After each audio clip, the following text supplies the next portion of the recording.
Good morning everyone. Myself Bhuvaneshwar and this is my teammate Nitish Raj. Together we are going to present on the topic infrastructure development, transport, power and urbanization.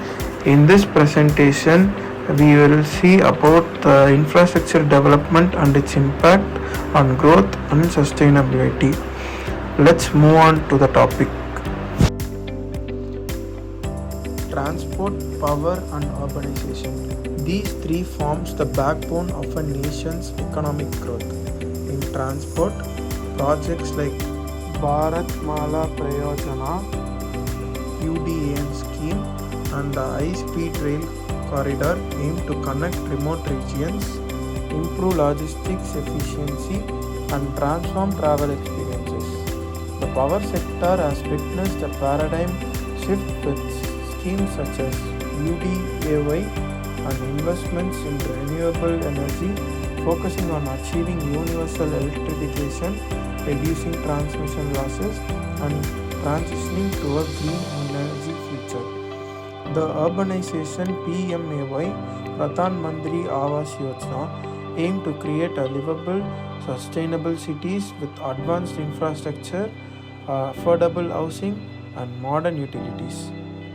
Then we will move on to the introduction of transportation.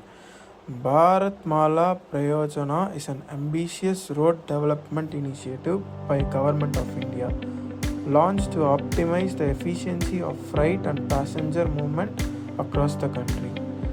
The features are scope and scale. The total length of the roads are 65,000 km initially targeted, and it focuses on national highways, expressways, corridors and bridges. And enhanced connectivity, strengthening the strategic roads for defense and socio-economic integration, and it mainly focuses on highly terrain areas, special attention to geotechnical stability and environmental sustainability. Addressing backward areas, reducing regional disparity by linking rural and tribal regions. Its implementations, phase 1 during 2017 to 2022, 34,800 km of roads at an estimated cost of 5.35 lakh crore. Future phases to address additional corridors and expressways. Its funding mechanisms are public-private partnership, budgetary allocation and total revenue, institutional financing, NHAI bonds and multilateral institutions. Then we are moving on to the railways. Infrastructure development in electrification, bullet trains and station modernization is a cornerstone of India's effort to create a world-class, efficient and sustainable rail transportation system. Electrification of railways. 100% electrification goals. Indian Railways target to achieve 100% electrification of its broad network by 2030. Its current status, by 2024, 85% of the broad network is expected to be electrified. Priority corridors for electrification include Golden Quadrilateral connecting Delhi, Mumbai, Chennai and Kolkata are the major routes. Then we will move on to the bullet train. High-speed rail HSR. Its objectives are to introduce high-speed, safe and energy-efficient rail services. It boosts economic activity by linking major urban and industrial hubs. Its infrastructure development dedicated high-speed tracks completely separate from conventional tracks, ensuring safety and efficiency. Integration of advanced features like passenger lounges, automated ticketing and smart securities. Then about the project Mumbai to Ahmedabad High Speed Rail Corridor MAHSR. It is India's first bullet train project. Its length is about 508 kilometers and its speed is up to 320 km per hour. Its estimated cost is rupees 1.1 lakh crore. Next topic is sports. The Sagarmala initiative is the flagship program of the Government of India aimed at modernizing ports, enhancing port connectivity, and promoting port-led industrialization. Objectives of Sagarmala Initiative: Port modernization, enhance the capacity and efficiency of existing ports. Port connectivity, develop robust roads, rails, and inland waterways links to ports. Port-led industrialization, establish coastal economic zones and industries around ports. Coastal community development, empower coastal population through skill development and economic opportunities.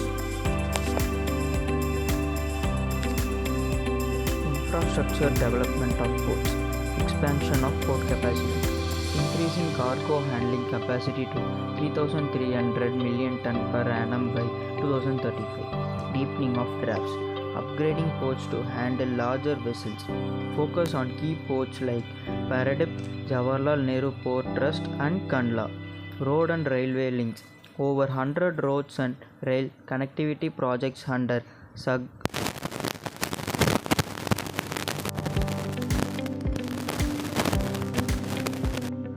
Moving on to airports, UDAN scheme. The UDAN scheme is the flagship initiative by the Government of India aimed at enhancing regional air connectivity and making air travel affordable for the common citizen.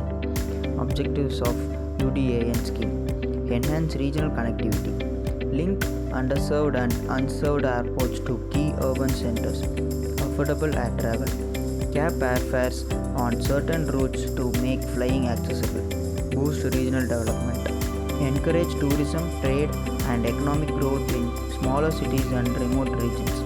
Infrastructure development of airport development. Reveal of airports: over 100 underserved and unserved airports identified for development. For example, Darbhanga, Jamshedpur, Kurnool, and Jarsudgada. Runway development of airways. Strengthening and extending runways to accommodate modern aircraft. Enhancing night landing facilities to enable round-the-clock operations. The final one is urbanization. Introduction to urbanization. The Pradhan Mantri Awas Yojana is a flagship housing scheme launched by the Government of India with the aim of providing housing for all by 2024. The scheme emphasizes affordable housing for economically weaker sections, lower income groups, and middle income groups, focusing on both urban and rural areas.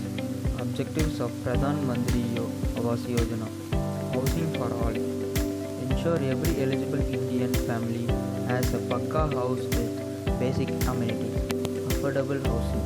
Promote sustainable and inclusive development of affordable housing projects. Urban renewal. Transform urban slums into livable spaces. Employment generations. Create jobs in construction, material supply, and related sectors. Key components of infrastructure development under Pradhan Mantri Awas Yojana. Infrastructure development in situ slum redevelopment. Transform slum into livable communities using private developer partnership.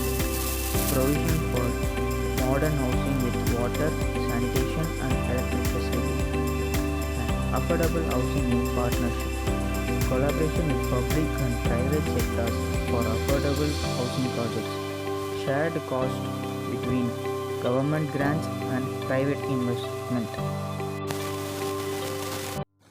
With this, I conclude by saying initiatives like Bharatmala, Sagarmala, and the Uday Desh Ka Aam Nagrik schemes are reshaping the nation's connectivity landscape, making logistics efficient and travel more accessible. The advancement in the power sector with the focus on renewable energy, electrification, and grid modernization under the scheme like Ujjwal Discom Assurance Yojana are propelling India towards energy security and sustainability. Under urbanization,